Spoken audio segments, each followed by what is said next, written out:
Hello, everybody, and welcome to the Red Bra Project. I am so excited to be back with you today.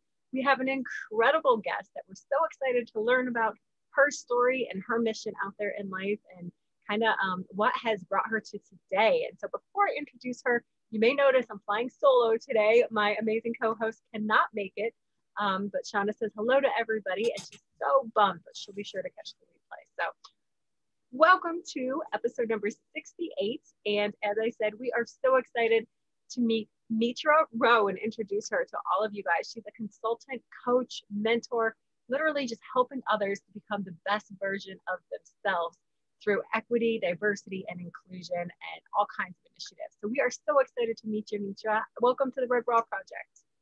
Hi, thank you so much for having me, Renee. Looking forward to talking to you.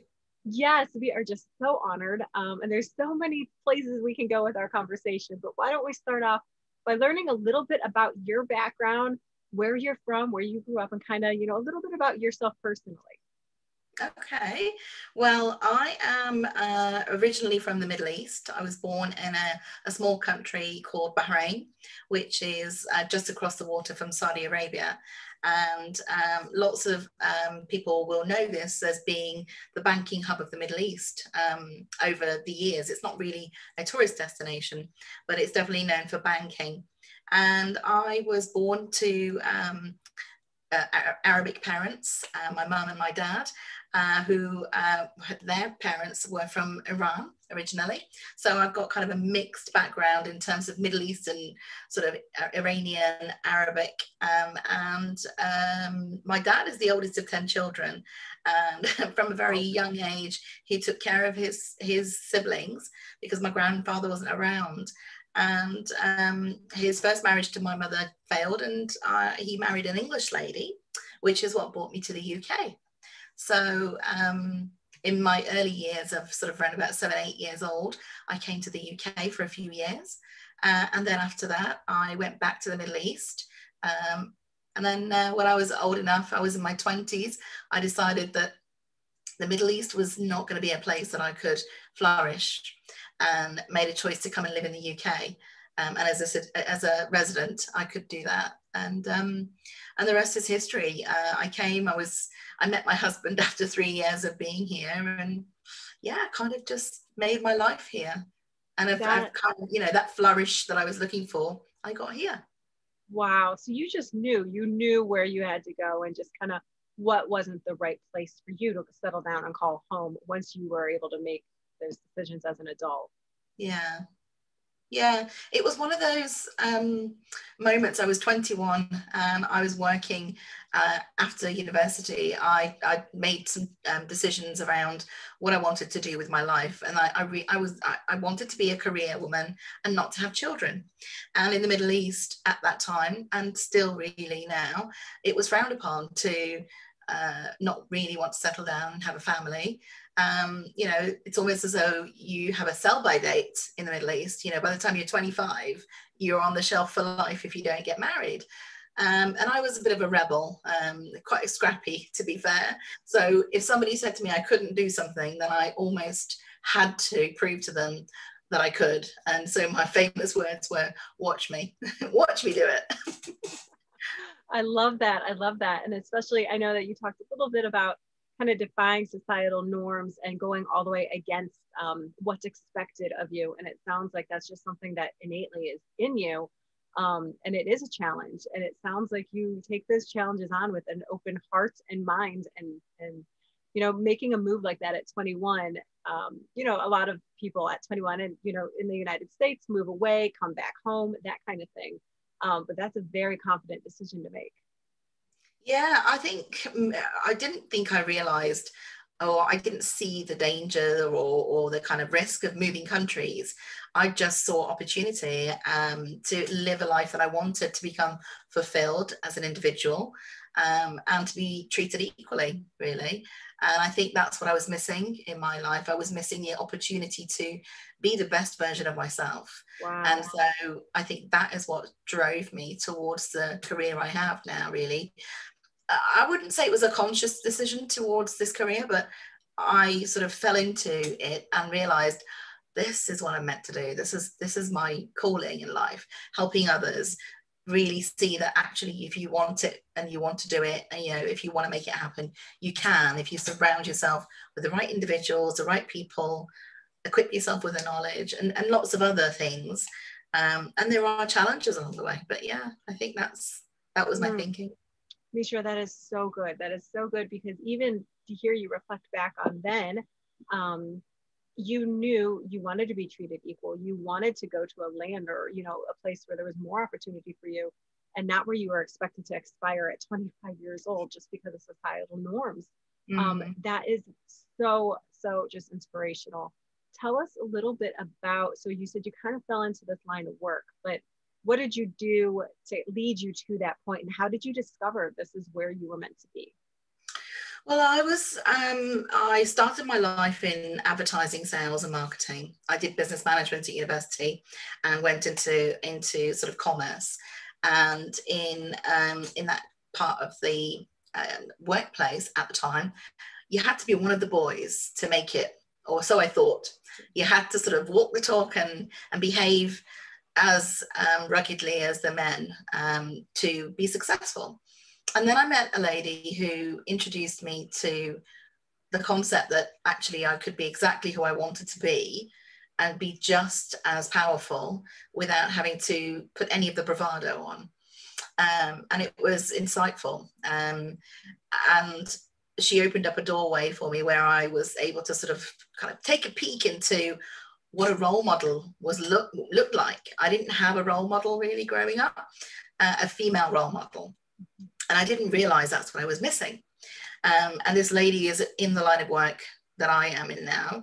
And she sort of said, you know what, if I open the door, not literally, but figuratively, if I open the door, you'll be able to walk through it. And then, the world is your oyster.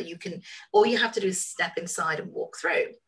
And I was really afraid of moving away from this persona that I'd created, this real kind of scrapper girl, as I called it. Yeah.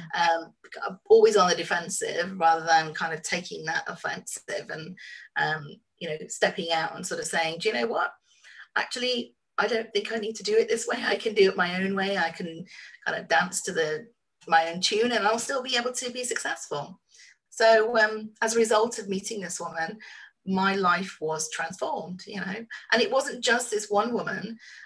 There were subsequent other powerful role models that were female, and all of my role models, since then have been sort of females that have really just captivated me. One in particular, I aspire to be like when I grow up. I always say when I grow up, I want to be just like you.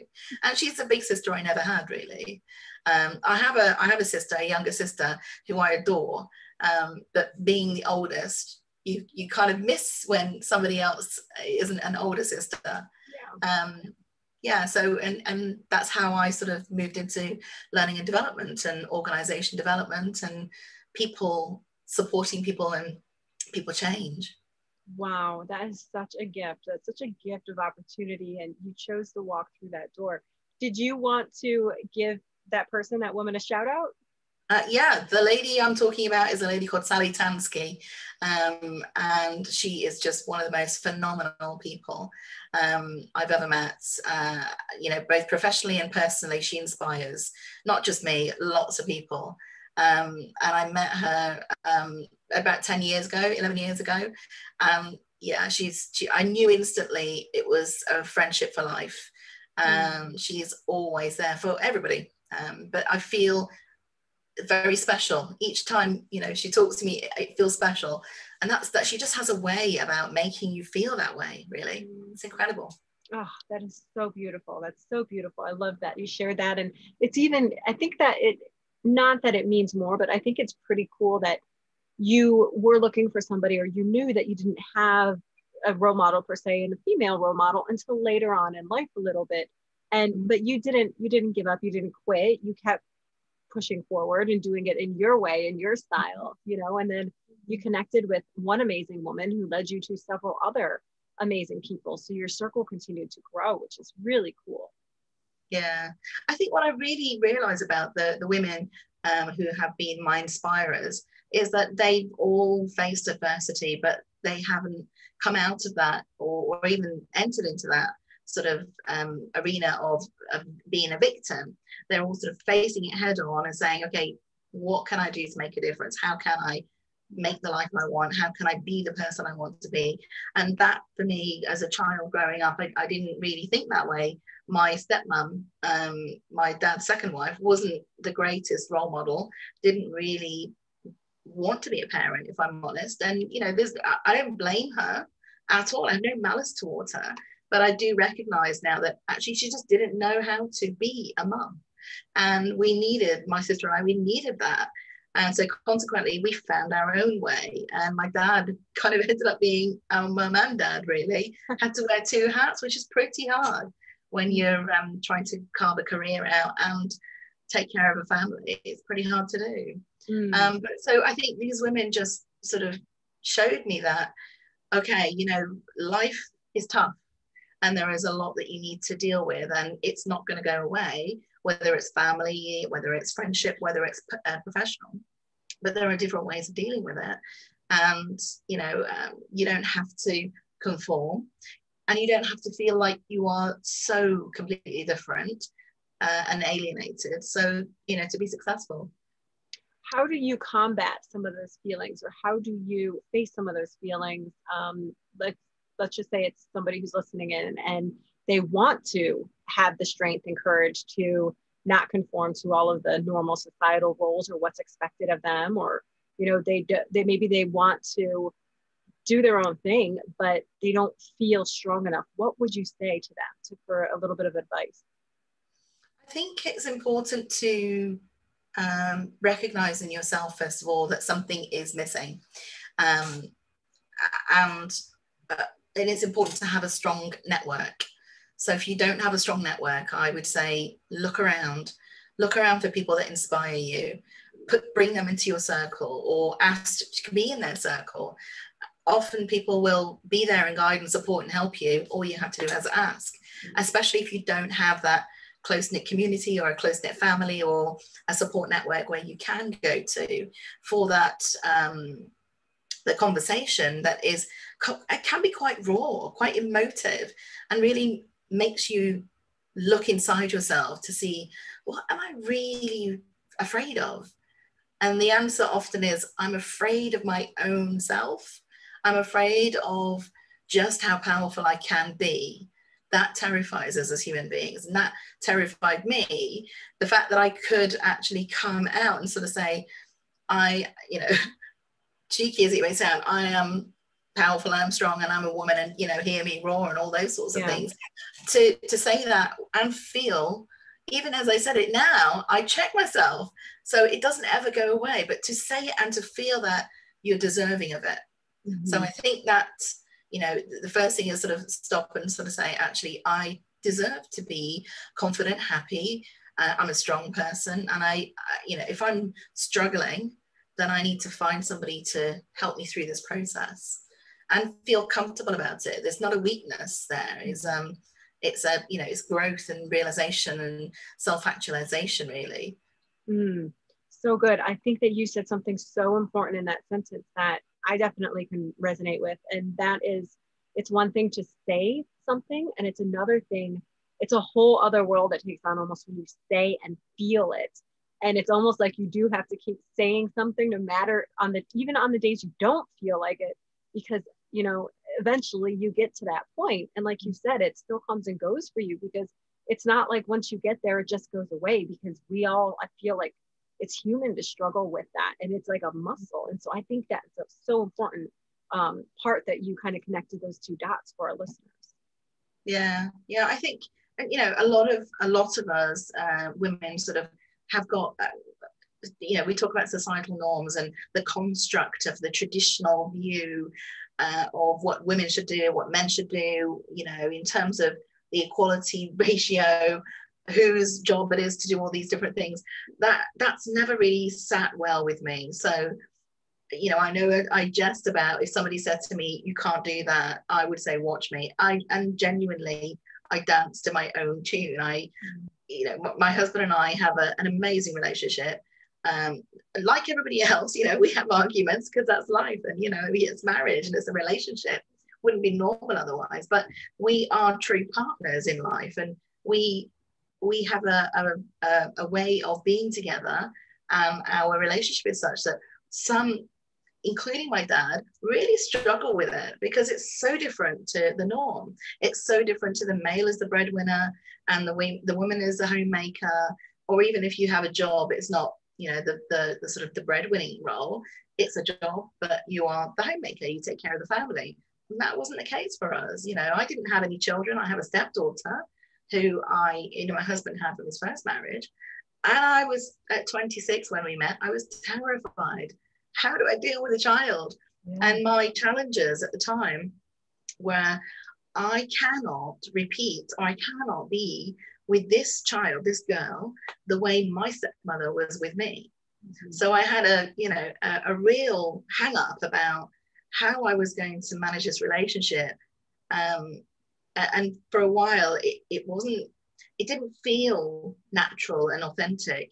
It felt quite rehearsed because I wanted to be really good at this role of homemaker, mm-hmm. Of, you know, trying to be a step parent. And it was, you know, those role models in my life, those women that said, you can't control it. You have to be who you are, and she will love you for who you are. And, you know, you'll do the best that you can. And sometimes kids are kids, really. But not having your mother there to be able to have a conversation with like that, it was really hard. But I didn't recognize that's what was going on at the time until, you know, the ladies that were surrounding me, until they said, you realize what's happening here? Can you see how it's unfolding? Mm. And it just, you know, having my stepchild, really, my stepdaughter, has just enabled me to grow beyond measure. It's just incredible. And now she is 28 years old and has got her second child on her way. So I'm a granny. That's so fun. You are such a young grandma too. I know. And I was like, how can you make me a granny? So I refuse to be called granny. I'm Gigi. So I'm a glamour gran. Ooh, Gigi, I love it. Gigi, yeah. A glamour gram. That's good. Oh my goodness. How fun is that? How old are your grandchildren? Well, your first. The oldest is 2.5, and the second is on his way. He'll be here in 2 weeks. So, as in, so like, you know, hopefully he'll arrive. He'll be born just before Christmas. So fingers crossed. Oh, what a beautiful New Zealand, and we're in the UK, and we were planning to be out there for the 2 months after he was born. Unfortunately, Corona had a different idea. Yeah, which is a great segue. How has, you know, this year, obviously it's been a roller coaster for so many, and for you personally, and in the work that you do, and this is actually, Shauna was curious about this, so we're going to talk about your company here in a second, but with this year being as intense and so many feelings and emotions as it has, how has that impacted you personally and the work that you're doing? Have you seen kind of an uptake in your services that are needed? It's interesting. So I will say yes and no. So for the last 10 years, I have run an organization development consulting business. So essentially helping businesses who decide what they want to be when they grow up. You know, they sort of have a strategy of what it's going to look like. And then they come and talk to people like myself and say, we need your help to do the organization design and development and sort of help us create the employee life cycle, touch points, and you know, create behaviors, frameworks, and help us through that process. And typically I work with other people to do that in the organization and some external consultants. And I've done that for 10 years, and I love that work because the sort of, you know, the golden thread that runs throughout all of that is equality, fairness, transparency, ensuring that people in any organization have the same level of opportunity by knowing what good looks like and what's expected of them and all of those great things. And so I spent 10 years doing that and thoroughly enjoyed it, and, you know, kind of really learned a lot. In the last 12 months, for more than one reason, my focus has shifted, and I wanted it to shift. I was reaching a point of sort of saying, I need to make a difference in another way. And I was struggling to find an avenue to do that without kind of, you know, jumping on something else that was already there. And, you know, there are lots of opportunities to get involved in community work. And none of them really resonated with me until a colleague I used to work with called James Jackson. He posted a video, I'm going to say around about March time probably, and it was a very raw, emotive, personal video of him, and he was not in a great place, and he had the courage to sort of share that with everybody, and not just everybody anywhere, everybody on LinkedIn, which is real taboo, or has been real taboo. You know, LinkedIn is notoriously known for being very, very business. It is a business platform, I get that, but you know, we're human beings still. Right. And what struck me was his honesty, and just the feeling that here's somebody that's calling out. I need to connect and I need to talk to people. So anyway, the long and the short of it is I connected with him again and reconnected, and he did a Zoom session and invited anyone who wanted to come along. And as a result of that, he called it, you know, a space to talk. Good. And as a result of that, he said to me, look, you know, I want to do something here with this. And I said, okay, how can I help? And from that, this beautiful thing called Space to Talk has emerged. And he and I are now sort of quite set on making a difference in the world in a way that we feel will actually be valuable outside of the work we do. I'm not saying the work we do is not valuable, but it's still very business and kind of commercially led. And actually we feel that from a societal point of view, we need to tackle those changes much earlier and in a different arena rather than just in the workplace. So we're kind of on a journey with this, and we're not really sure where it's going to go, what's going to happen. You know, it's an initiative, it's a project we really are passionate about, helping to raise awareness and educate people around all things equality, diversity and inclusion, and still lead that through the work we do. I mean, he is an EDI specialist, and I don't claim to be that, but I kind of, that strand runs through all of the work I do. And as a human being, I am an ally to anybody and everybody, particularly gender equality is my flag that I fly. And it's not, you know, it's not just women, it's men, it's non-binary, it's transgender, it's whatever, whoever you are, whenever you are, be who you want to be, and you shouldn't be judged for it at all. So yeah, I think it's really changed. So the work that I typically do because of coronavirus hasn't really been, I haven't done a great deal of it. I've diversified because doing other things, because businesses are really focused on employees keeping their jobs. So it's much more about HR and employee relations than starting to think about the future, because none of those businesses, rightly so, can predict what's going to come. So, you know, it's been an interesting year. And my role model, Sally, had said to me, when I was talking to her about this, she'd said, what you've done is repurposed this year. Because I said, I feel like all my plans have just fallen apart. I had so many plans, like all of us. And she said, you've repurposed the whole year and just reflect back on all the great things you've done. And just with that one sentence, I was like, actually, she's so right. And I spent the majority of the year doing voluntary coaching in the hospitality sector for people who are really, really kind of on their knees in terms of job situation. And then also for my own community, the HR community, working with a really good friend whose passion is also to lift people up. And so I kind of thought, well, I don't see how else I can make a difference in the world today now than do this voluntary work and ride it out and just kind of, you know, it will be okay next year business wise. But at the moment, it's kind of, you have to focus on how we can help other people through it. Wow.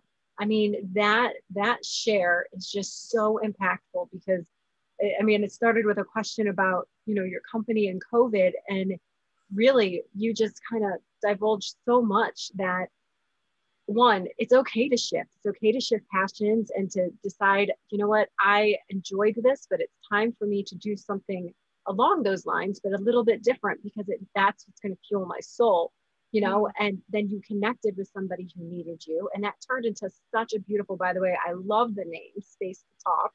And it is so needed right now. And I imagine you guys are creating an amazing space for people to come in. So can anybody come in and join during these Zoom, or how does it work if people want to join for the Space to Talk? And is it something that's public? So I think we have a couple of different ways of doing the sessions, and our sort of core principle is that, you know, for Joe Public, anybody and everybody is welcome. You don't have to pay. If an organization wants us to go and talk to them, then of course we can do that, but it would be as part of a wider program.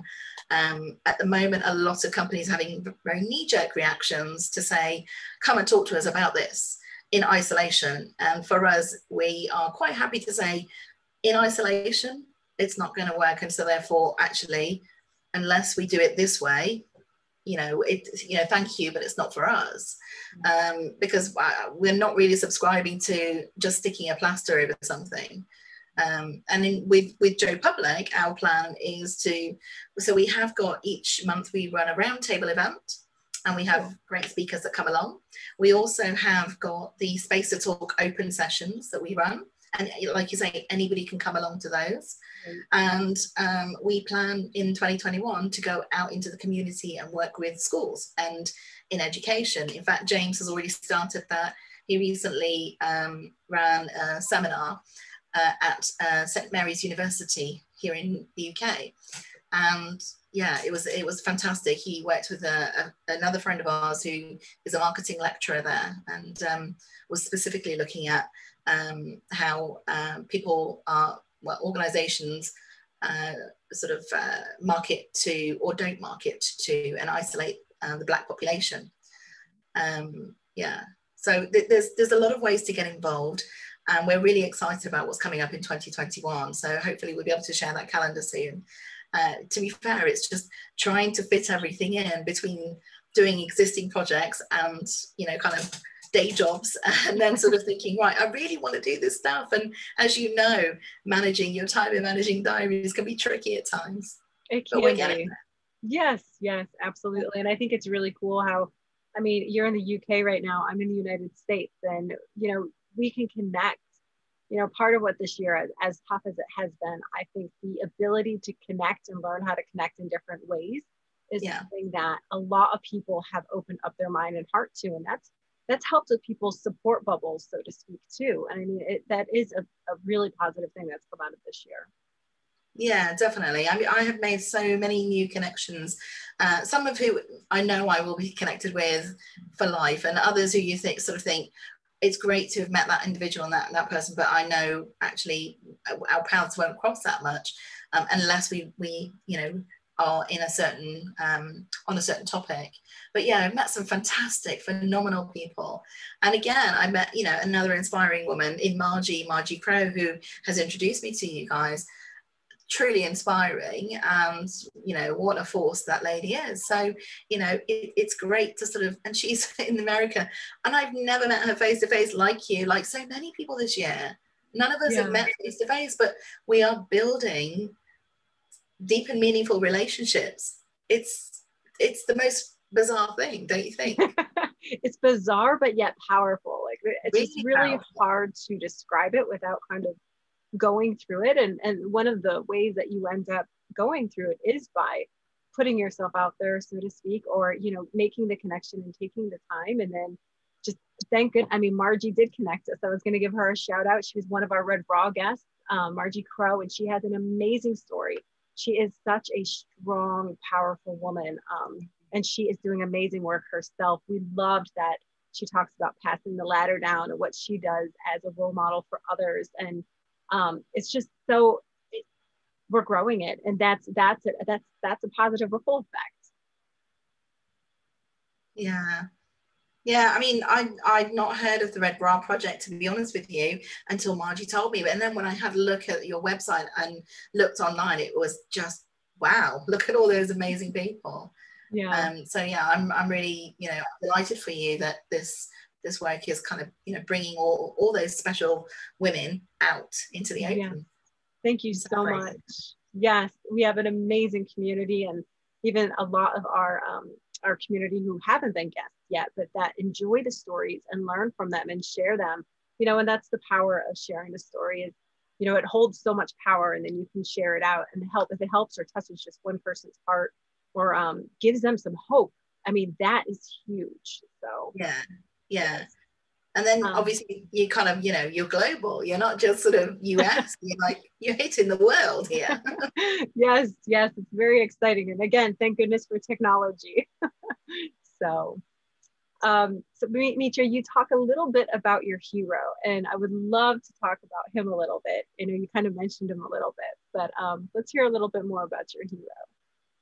My hero, well, he's my hero, and he's my biggest critic as well. My dad is probably one of the how do I describe him? He's one of the, I call him my king, because he's one of the, I put him on a pedestal all the time. At a very young age, as I said, he's the oldest of 10, and at a very young age, he had to take care of his entire family. And growing up, as parents do, they tell you, oh, you've got it so easy, you have no idea. But the reality is that we, in comparison to him, we really did have it easy. He was sort of working from the tender age of 13, in the hot sunshine, sort of just doing whatever he could to earn a living to take home so that he could take care of his family.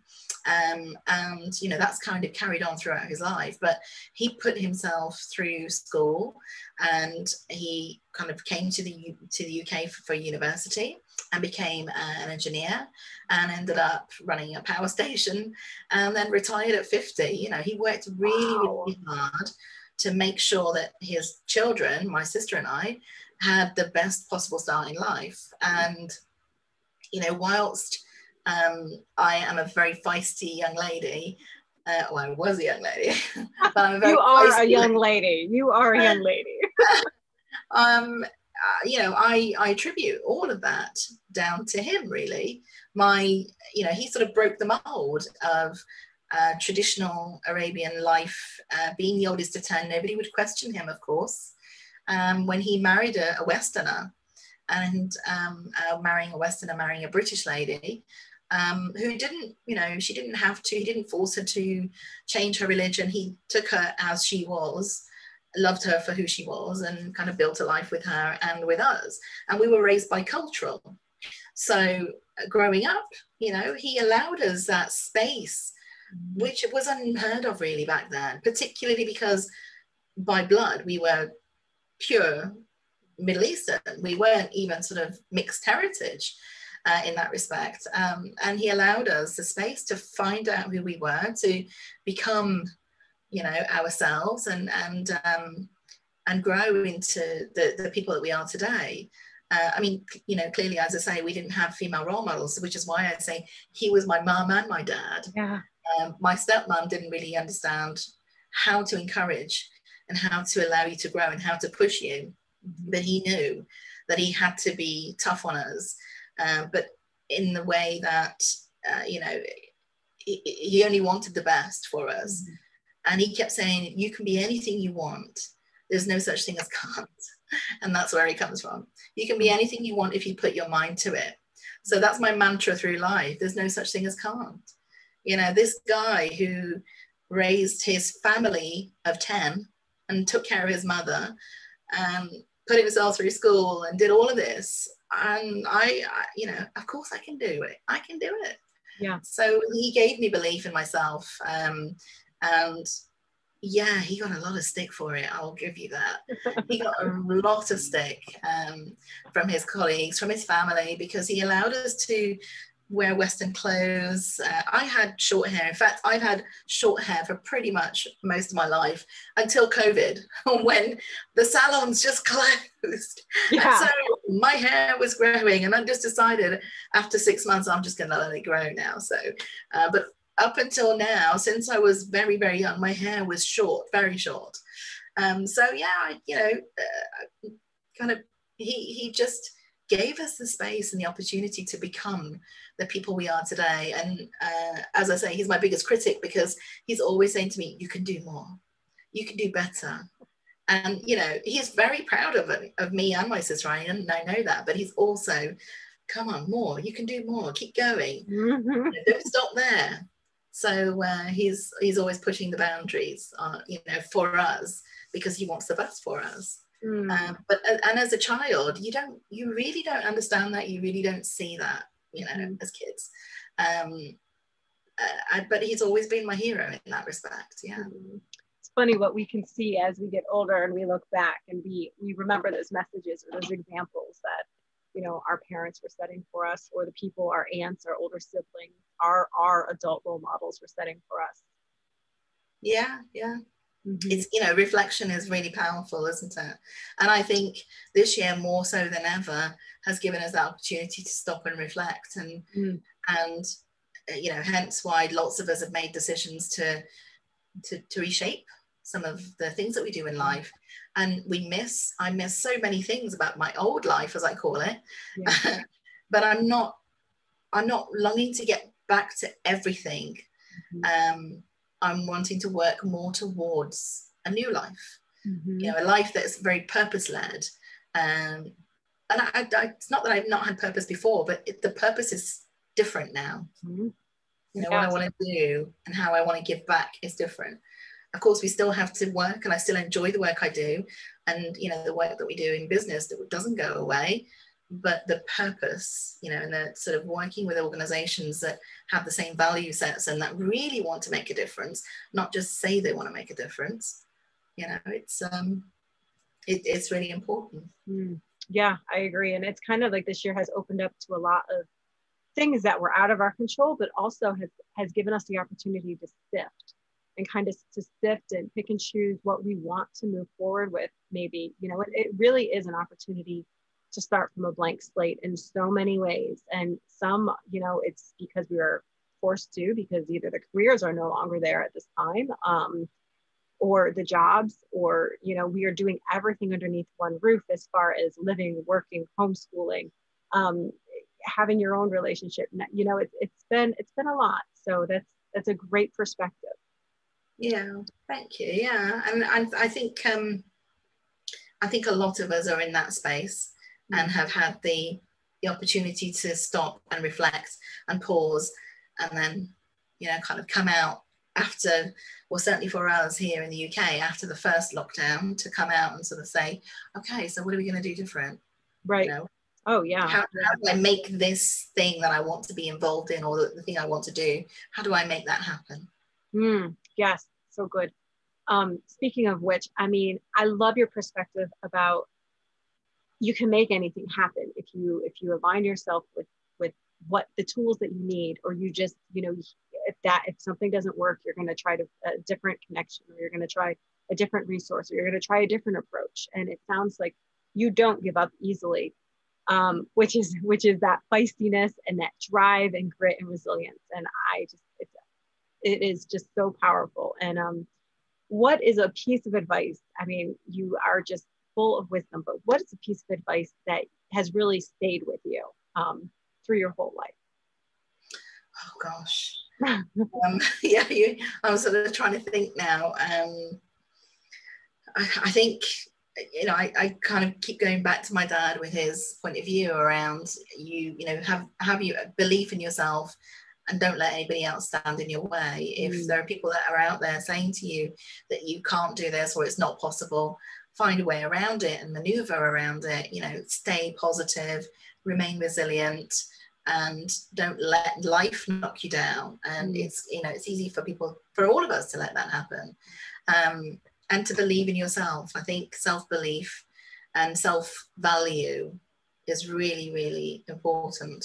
So I would encourage everybody to love themselves enough to allow themselves to make mistakes, to allow themselves to be vulnerable, to allow themselves to, you know, show other people what's really going on inside, and feeling comfortable enough to say, do you know what? It's okay that you know that I am flawed because I'm a human being.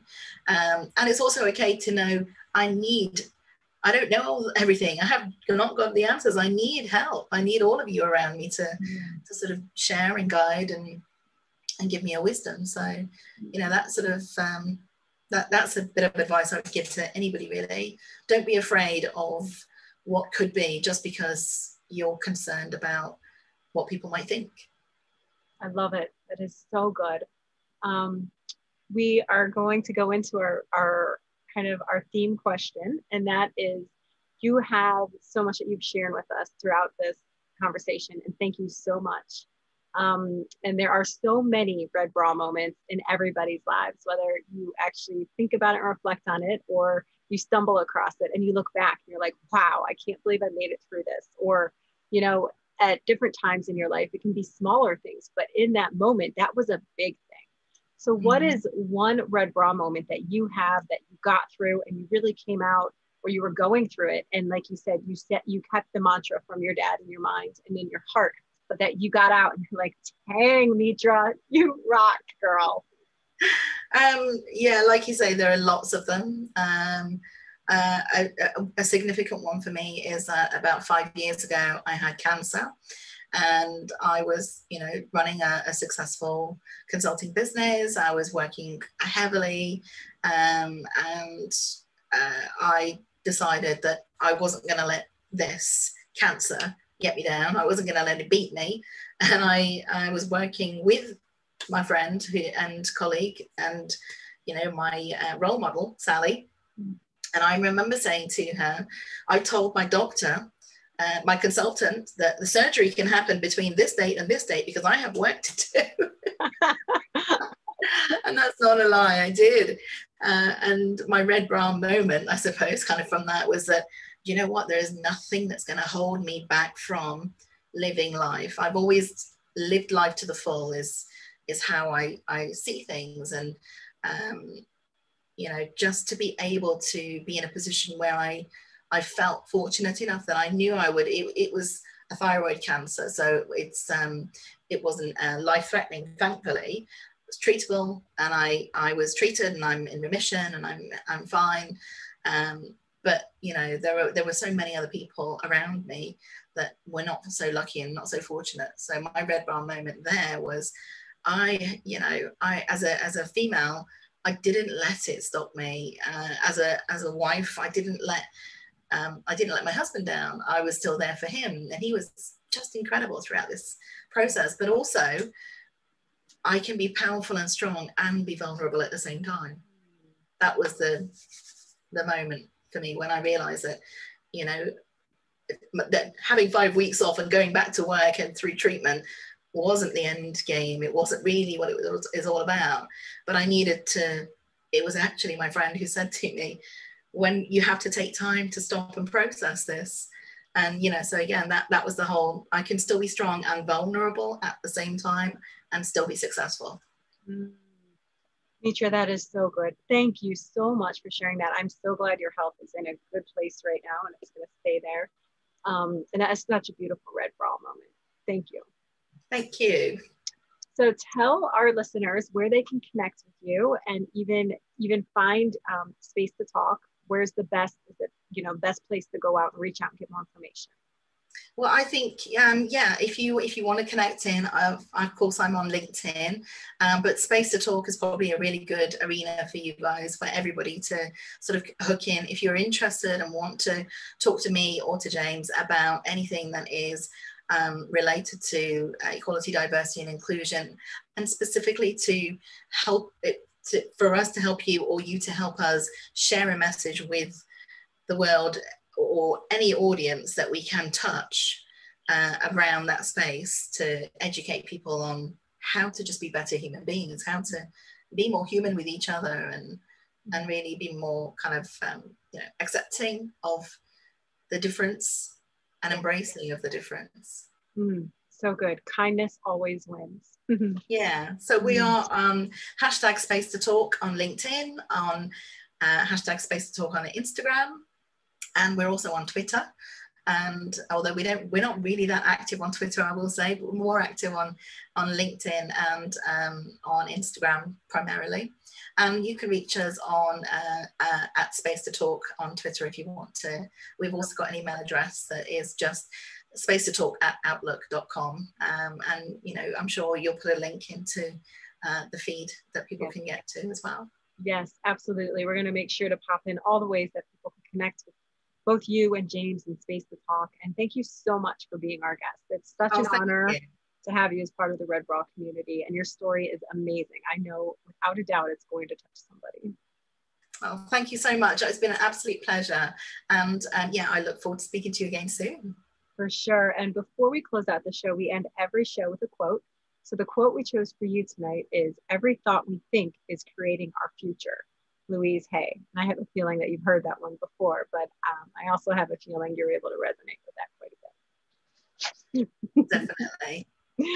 That is brilliant. Thank you so much. You are welcome. And thank you to everybody who joined in and listened tonight. We appreciate you so much.